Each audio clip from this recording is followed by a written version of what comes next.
Have you got wasps and you really don't want to pay some pest controller like me hundreds of pounds to come and deal with it? We have got an amazing product that you can use yourselves, and we're going to show you how effective this is by treating some hornets that have decided to kill one of our bee colonies and live in it after they've eaten all the bees. We're going to have a look at those in a moment, yeah? Using this product, all you've got to do, give it a shake, make sure the powder is all disturbed in there. You want a knife or a pair of scissors, cut the end off. I'm going to show you how to use it now. We're doing this in the daytime, okay? You don't want to do this in the daytime because you're going to annoy the wasps or the hornets, and you really don't want that. The other thing is as well, hornets can fly in the dark, so it wouldn't make any difference on doing this one. But you want to deal with wasps, okay? They're smaller, much smaller cousins. So let's see how it works. Let's see how easy it is to apply. And if you imagine these are underneath one of your roof tiles, or say you've got a wasp nest in a bird box, or somewhere that you can easily get to, you do this at night time, okay?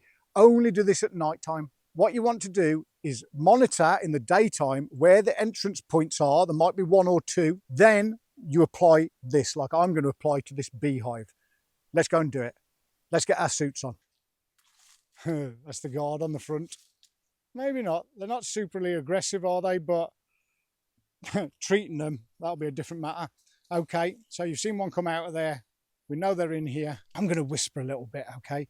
Because I don't really want to disturb these little ladies because they are quite big beasties. There it goes. Look at the size of them.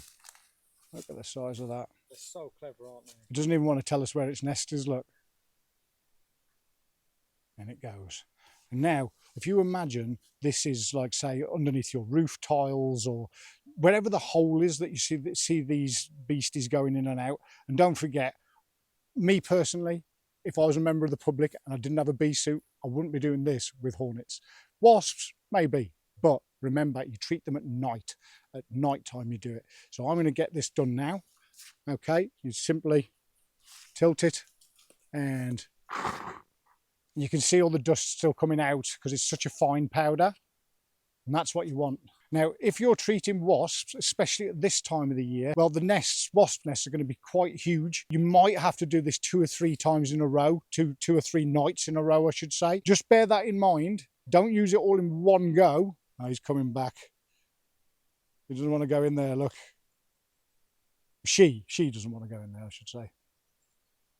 That's probably because the hornets inside are now letting out a pheromone saying we're under attack. They don't understand what they're under attack by because it's just some dust that's come in there. Yeah, if I was to go and stand next to that, I'm not brave enough or stupid enough to do it, and go and breathe in front of that, you would see how fast they react to CO2 in your breath. I don't want to go into No. They're beautiful things, aren't they?